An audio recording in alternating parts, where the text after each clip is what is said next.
you came, where did I go wrong? I lost a friend somewhere along in the bitterness. Hey, what is up guys? My name is Evan, the Surfing Ginger, and welcome to a brand new video. Hope you guys enjoyed the old retro intro coming back.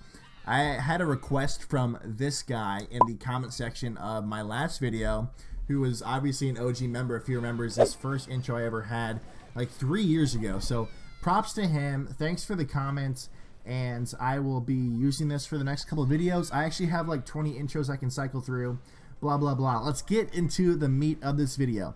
And this video is all about one of my favorite brawlers that I've been using in the beginner stages of this game as I try to level up, get more trophies, and unlock more brawlers. And that is Nita. For those of you who don't know this brawler by name, this is the girl whose super is literally to spawn a huge bear to fight on her behalf. With that being said, she is one of the most versatile brawlers, in my opinion, in the game. And the best part about it is that she's the second brawler you ever unlock. So you have her from the start, and she's still viable in upper tier gameplay. I've seen upper tier gameplay of people using this brawler all the time. So you unlock Shelly, that's your default brawler that you get obviously when you spawn in, or well, not when you spawn in, but when you join the game. And then I think with 20 trophies, that's when you unlock Nita, and that's when the fun begins, in my opinion. So in addition to her incredible super, her main attack is like a thunderous shockwave. That's the description of her. A thunderous shockwave that damages opponents. And a great thing about this shockwave per se is the fact that it hits opponents from like a medium range. So you don't have to engage up close. You know, you get your Shellys in there, you get your Bulls, who are really good close range. Even Colt, I mean, he's good close range, but he's good medium range as well. So you don't want to engage those people. Obviously, you don't. Nita is not a tank. She doesn't, eat damage and keep going. She has the bear to do that. So the idea is, to pepper some shots medium range. You see the range right now on the screen of what Nita is all about.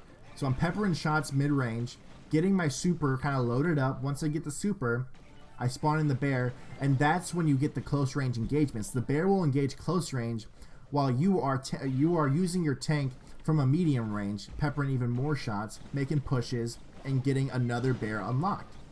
So that's the main strategy. Drop the bear and make your push. On that note, a great strategy to employ as well is to use this to, make your gem pushes or make your kill pushes. But not only is her super a great way to facilitate an offensive push. When I say offensive push into gem pushes and kill pushes, let's say your opponents are controlling the mine. It happens a lot. And you're kind of freaking out a little bit. You don't really know what you do. You have your super available if you're using Nita. You can drop the bear, and your team is able to push with this tank in front of you, eating most of the damage while you're peppering even more shots onto these guys, getting some kills. Like right here, these guys are deep into our territory. I was able to drop my bear. He dropped one guy, and now this guy's dropping way back because my bear is here to attack. He's pushing in very stupidly, in my opinion, because I had two teammates there, and I was able to pepper enough damage to get another bear off. So now we're controlling the mines even more with this countdown coming down. 6 seconds left, and sadly I don't get another bear off and they get the kill, but we have two teammates right there. So the idea is to use the bear to eat as much damage as possible. So you've seen a little bit of the defensive side of that and the offensive side of that. Let me go a little deeper into the defensive side of that. If you're being pushed, let's say you have low health, and you also have your super available. Let's say you're carrying most of the gems, which, it can be good to carry gems if you have competent teammates ahead of you who are tanks. Let's say you have a bull in front of you or even a bear in front of you. It's fine having most of the gems. Never the best strategy, but it's okay every once in a while. Let's say you're being pushed, you have low health, you have most of the gems, you drop down your bear, and you get the heck out of there. Like, you can heal up, the bear will eat most of the damage, and it should be able to tank enough for you and your teammates to heal up until you're ready to get back into the fight. You've seen that countless times throughout this video, and you'll see it even more in your own gameplay. So I definitely recommend using Nita if you're trying to, employ, or not employ, but get more trophies, get up there, unlock more brawlers.